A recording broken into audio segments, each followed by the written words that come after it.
रुड़की दौरे पर रहे सीएम धामी, जिला कार्यालय का किया भूमि पूजन। बीजेपी के कई दिग्गज नेता कार्यक्रम में मौजूद। तीर्थ यात्रियों को मिलेगी इलेक्ट्रिक वाहन की सुविधा। बुजुर्ग, बच्चों, महिलाओं और श्रद्धालुओं को मिलेगी सुविधा।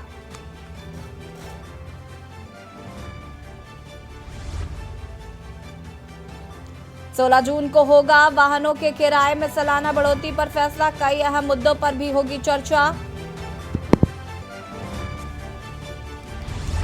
धरने पर बैठे अंकिता के माता पिता, वकील पर आरोपियों को बचाने का आरोप। कहा बयान तोड़ मड़ोड़ कर किए जा रहे पेश।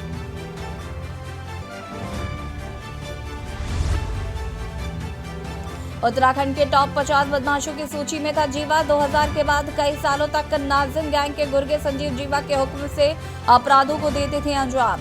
पियाली जवानों के लिए कई विभागों में खुला तैनाती का रास्ता। भर्ती की आयु सीमा भी बढ़ाई गई।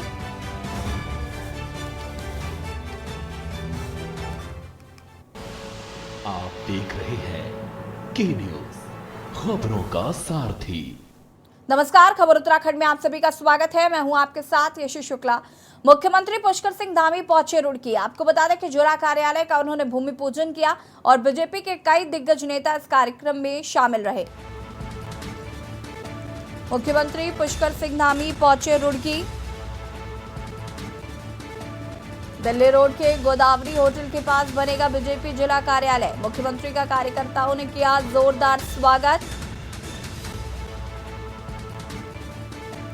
दिल्ली रोड के गोदावरी होटल के पास बनेगा बीजेपी जिला का कार्यालय। बीजेपी जिला कार्यालय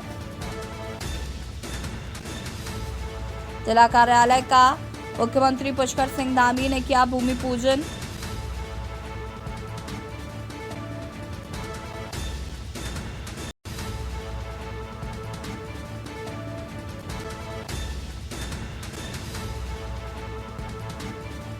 मुख्यमंत्री पुष्कर सिंह धामी ने जिला कार्यालय का किया भूमि पूजन।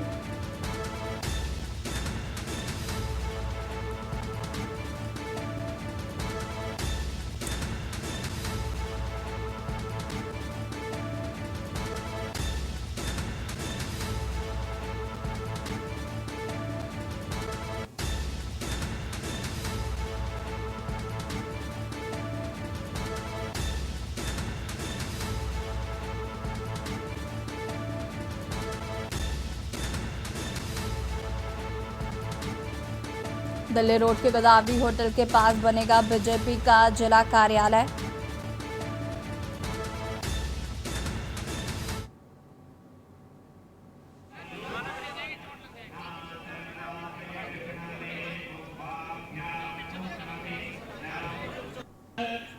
माननीय नरेश बंसल जी, भाई सभी तालियां बजा करके। उधम सिंह नगर में दहला देने वाला हादसा सामने आया, जहां पर केला खेड़ा में मानव अंग मिलने से इलाके में दहशत फैल गई है। 2 दिन से लापता महिला के अंग होने की आशंका जताई जा रही है। अपने भाई साथ रहती थी महिला जोगिंदर कौर। केला खेड़ा में मानव अंग मिलने से इलाके में दहशत। 2 दिन पूर्व गायब हुई महिला के होने की आशंका जताई जा रही है।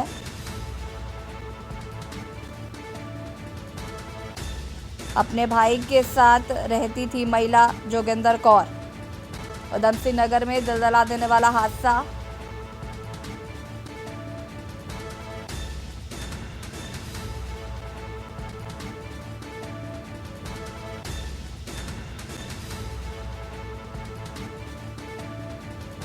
अपने भाई के साथ रहती थी महिला जोगिंदर कौर।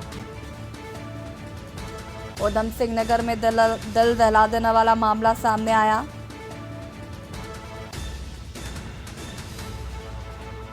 जहां पर मानव अंग मिलने से दहशत का माहौल।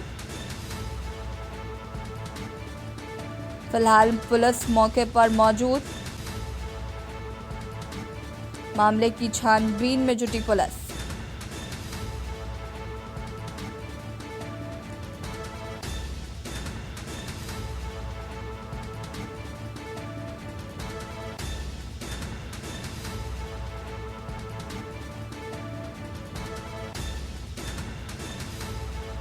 और इसी खबर पर ज़्यादा जानकारी के लिए संवाददाता अजहर मलिक हमारे साथ जुड़ चुके हैं। अजहर, क्या कुछ जानकारी है मामले को लेकर? जी बिल्कुल, उधम सिंह है। अब आपको बता दूं कि जनपद उधम सिंह नगर में एक बार फिर सनसनी का माहौल बन गया है, जिसको लेकर जहां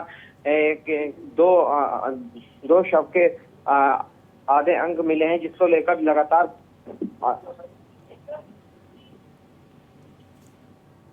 अजहर, अपनी बात को पूरा करिए। जी मैं आपको बता दें कि जनपद उधम सिंह नगर के किला खेड़े में आधे अधूरे शव के पास मिले कि दो व्यक्तियों के शव मिले, जिसको लेकर पुलिस महकमे में हड़कंप देखने को मिला। पुलिस महकमे का बड़ी टीम लगातार ये शव की शिनाख्त करने के लिए लगी हुई है। अभी पूरे हफ्ते व्यक्तियों के मिले नहीं है। आशंका लगाई जा रही है बीते दिनों जो महिला लापता थी कि उसका भी शव हो सकता है। लगातार पुलिस द्वारा टीमें गठित कर पार्ट्सों की डेड बॉडी के पार्ट्सों के टुकड़ों की पहचान की जा रही है।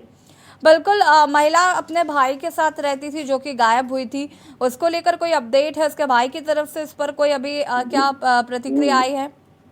जी बिल्कुल, मैं आपको बता दूं कि अभी बीते दिनों की बात करी जाए तो एक महिला के लापता होने की सूचना पुलिस को मिली थी। पुलिस पर सूचना मिलते ही पुलिस ने तत्परता गुमशुदगी दर्ज करके महिला की तलाश शुरू कर दी थी, लेकिन पुलिस की तलाश का कोई भी रिजल्ट मिलता हुआ दिखाई नहीं देता। पुलिस को कोई सफलता हासिल नहीं लगती, लेकिन इसके बाद अचानक ये महिला दो लोगों के पैर के टुकड़े मिले हैं, कटे हुए टुकड़े मिले हैं। उसको लेकर लगातार पुलिस को आशंका है कि कहीं न कहीं ये उसी महिला के तो नहीं। उसको लेकर शिनाख्त पुलिस द्वारा की जा रही है और पुलिस द्वारा लगातार और अन्य व्यक्ति की शिनाख्त की जा रही है। डॉग स्क्वाड की मदद ली जा रही है। टीमों का एक्सपर्ट को बुला लिया गया है। लगातार अब जांच के बाद ही क्लियर होगा कि आखिर कौन लोग थे, ये टुकड़े किन लोगों के किए गए हैं, किस लिए किए गए हैं और करने वाले क्यों थे, उनके पीछे क्या मंशा थी। जी ठीक है, बहुत बहुत शुक्रिया आपका तमाम जानकारी देने के लिए। और बता दें आपको कि उधम सिंह नगर में दलदला देने वाला हादसा सामने आया, जहां पर दो अलग अलग बॉडीज के टुकड़े मिले हैं। केला खेड़ा में मानव अंग मिलने से इलाके में दहशत का माहौल है। फिलहाल पुलिस मामले की जांच पड़ताल में जुटी हुई है। बहुचर्चित अंकिता भंडारी हत्याकांड में नियुक्त विशेष लोक अभियोजक जितेंद्र रावत पर अनियमितता बरतने का आरोप लगाते हुए मृतका के माता पिता ने उन्हें मामले से हटाने की मांग की है। इस संबंध में अंकिता के पिता वीरेंद्र सिंह भंडारी और मां सोनी भंडारी ने पौड़ी के जिलाधिकारी को एक पत्र लिखा है।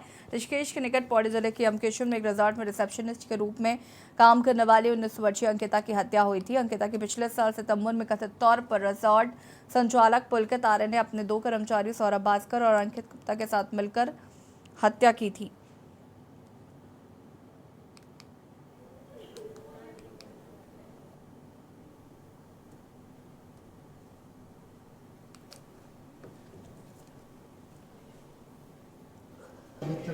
पहले तो सबसे पहले मैं पत्रकार लोगों का धन्यवाद करना चाहता हूँ कि अंकिता केस में जो सरकारी वकील दिया गया था जितेंद्र रावत जी दिए गए थे, तो उनको हमने हमारी 1 जून को ज्ञापन सौंपा था डीएम साहब को। जो ज्ञापन डीएम साहब ने एसडीएम मैम को सौंपा था और एसडीएम मैम ने बोर्ड डाल। तो उसके बाद परसों 4 जून को मैंने डीएम साहब से फ़ोन किया, तो डीएम साहब ने कहा कि शासन को भेज दिया है और तुरंत कार्रवाई की जाएगी। सबसे पहले तो मैं अपनी बहनों का धन्यवाद करूंगी जो मेरे साथ यहाँ पर आए। ये मेरा दुर्भाग्य है कि मेरी बेटी के साथ इतना बड़ा अन्याय हुआ, अभी तक हमें न्याय नहीं मिल रहा। हमें दर की ठोकरें खानी पड़ रही। मेरी तबीयत ठीक भी नहीं है, फिर ऐसी आई। अगर आज हमें न्याय नहीं मिला, हमारे आने वाले बच्चों को कैसे न्याय मिलेगा? कैसे वो अपने घर से बाहर जाएंगे? कैसे वो अपने माँ बाप को संभालेंगे? मैं नहीं चाहती कि जो दर्द मुझे मिला मेरी अन्य बेटियों को मिले।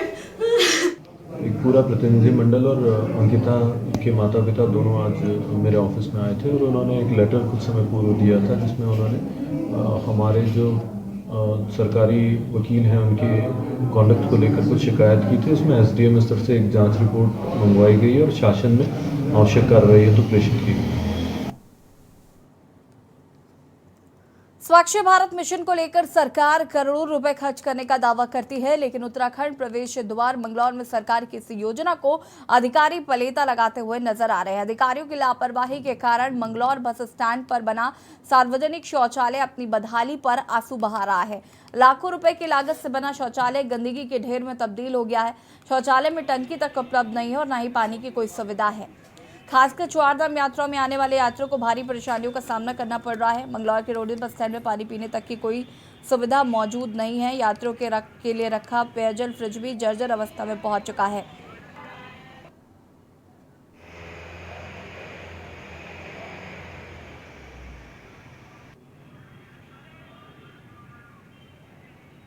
यही है कि अभी मैं ईओ मंगलौर से बात करता हूँ। ऐसे तो हमने सबको यही पहले से निर्देशित करा है, क्योंकि आगामी आपका चारधाम यात्रा भी आ रही है कि सारी जो भी टॉयलेट्स हैं वो पूर्णतः क्लियर हो। अगर ऐसा होगा तो मैं कार्रवाई करूँगा ईओ मंगलौर पे, और अगर और कहीं नीड है तो वो भी उनसे डिस्कस करके नहीं और भी हम सेटअप करवाएंगे। तो पानी की बहुत बड़ी ज़्यादा दिक्कत है, पानी नहीं आ रहा। कोई भी टंकी ऐसी है बिल्कुल सूखी पड़ी है, पानी नहीं आ रहा। पानी की बहुत ज़्यादा दिक्कत है। और भैया हम सहारनपुर से आ रहे हैं, हमें उठ जाना, तो बताओ पानी की दिक्कत कैसे दूर की जाएगी। पानी तो चाहिए ही, टॉयलेट के लिए बताओ। तो महिलाओं को ना शौचालय की जरूरत होती है और यहाँ पे ना ही तो पानी है, शौचालय बिल्कुल गंदे हैं। एक तो टंकी टूटी हुई है, बिल्कुल ही महिलाओं के लिए कुछ भी सुविधा नहीं है यहाँ पे, जो कि होना चाहिए। बोलते हैं कि महिलाओं के लिए इतना अच्छा कर रहे हैं, ये कर रहे हैं, और कुछ नहीं हो रहा है यहाँ पे। बसों में ओवरलोड की शिकायत मिलने के बाद कुमाऊं कमीशन ने सार्वजनिक वाहनों की चेकिंग के निर्देश दिए, जिस पर संभागीय परिवहन कार्यालय के प्रवर्तन दलों ने एक साथ कई जगह छापेमारी कर बसों और सार्वजनिक वाहनों को चेक किया, जिनमें 53 वाहनों के खिलाफ कार्रवाई की गई है।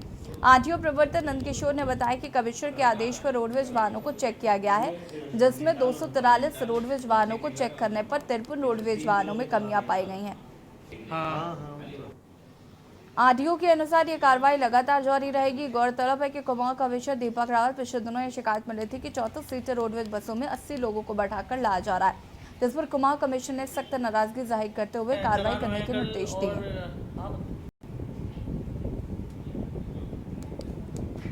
कल अभियान चालू किया गया था, कितने लोगों के चालान हुए लगभग, इसमें क्या रहा? कल आयुक्त महोदय के निर्देशानुसार रोडवेज की बसों में कुमाऊं कमिश्नर महोदय द्वारा ये निर्देश दिए गए थे कि रोडवेज की बसों में ओवरलोडिंग के संबंध में कार्रवाई की जाए। तो हमने 7 जून को हल्द्वानी संभाग के सभी प्रवर्तन दलों को निर्देशित किया था कि सभी रोडवेज के वाहनों में चेकिंग की जाए और जो भी अभियोग मिलते हैं उनमें कार्रवाई की जाए। तो जिसके तहत 246 बसों के चालान चेकिंग की गई थी और उनमें से 53 वाहनों के चालान विभिन्न अभियोगों में किए गए हैं, जिनमें से 4 वाहन ओवरलोड पाए गए थे और 13 चालक और परिचालक के लाइसेंस के विरुद्ध कार्रवाई की गई है।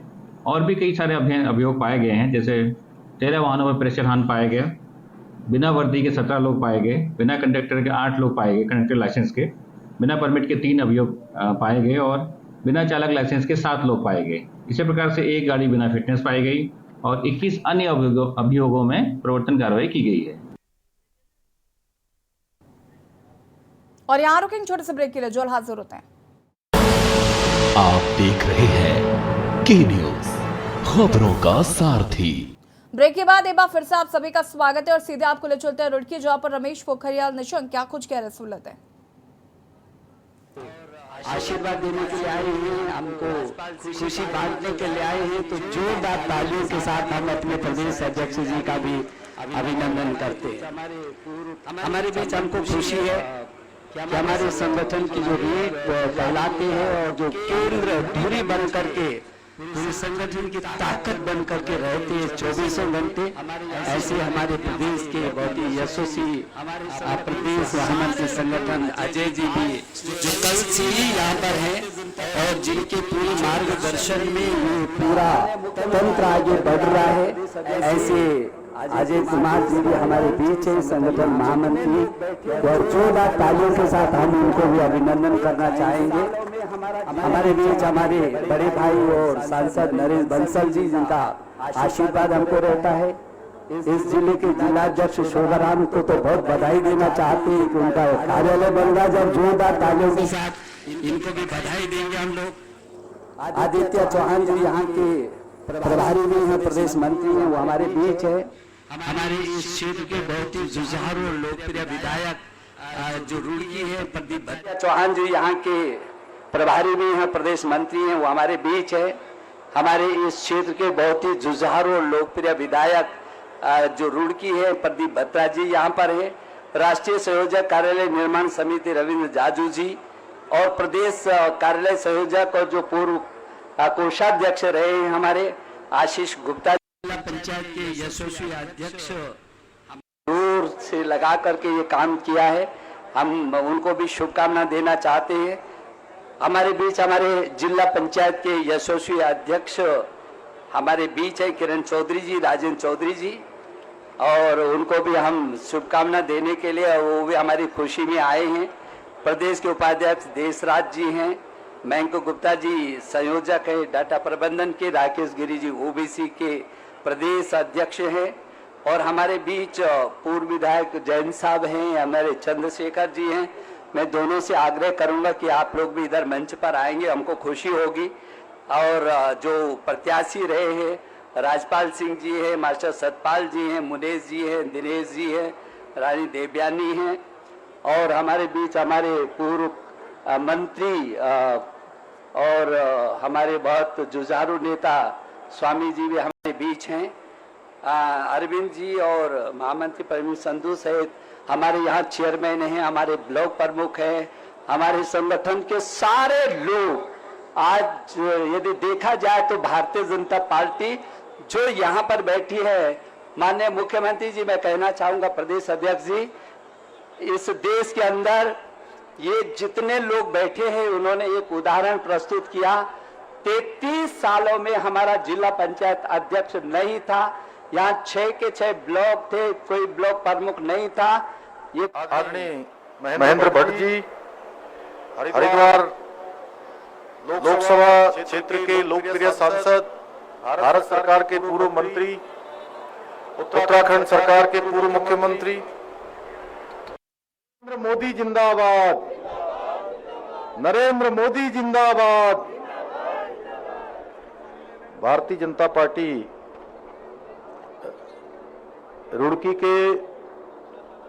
रुड़की कार्यालय के भूमि पूजन के अवसर पर यहाँ पर मंच पर उपस्थित अभी आप सब लोगों ने जिनको सुना, भारतीय जनता पार्टी के यशस्वी एवं कर्मठ प्रदेश अध्यक्ष आदरणीय महेंद्र भट्ट जी, हरिद्वार लोकसभा क्षेत्र के लोकप्रिय सांसद, भारत सरकार के पूर्व मंत्री, उत्तराखंड सरकार के पूर्व मुख्यमंत्री आदरणीय रमेश पोखरियाल निशंक जी, राज्यसभा के सांसद हमारे वरिष्ठ नेता आदरणीय नरेश बंसल जी, भारतीय जनता पार्टी के प्रदेश महामंत्री संगठन आदरणीय अजय जी, भारतीय जनता पार्टी के जिलाध्यक्ष आदरणीय शोभाराम प्रजापति जी, जिला प्रभारी श्री आदित्य चौहान जी, रुड़की क्षेत्र के लोकप्रिय विधायक भाई प्रदीप बत्रा जी, प्रदेश संयोजक कार्यालय निर्माण समिति श्री आशीष गुप्ता जी, प्रदेश उपाध्यक्ष श्री देशराज कर्णवाल जी, श्री राकेश गिरी जी, प्रदेश अध्यक्ष ओबीसी मोर्चा श्री मयंक गुप्ता जी, श्री किरण चौधरी जी, जिला पंचायत हरिद्वार, विधायक प्रत्याशी श्री राजपाल जी, मास्टर सत्यपाल जी, श्री मुनीश सैनी जी, दिनेश पवार जी, जिला महामंत्री श्री अरविंद गौतम जी, श्री प्रवीण संधू जी, मंच पर विराजमान उत्तराखंड सरकार के पूर्व मंत्री और हमारे संत समाज के श्री यतीश्वरानंद जी महाराज, मेरे सामने बैठे हुए पूज्य संतगण, मैं उनकी उपस्थिति को प्रणाम करता हूं। हमारे पूर्व विधायक आदरणीय सुरेश चंद्र जैन जी,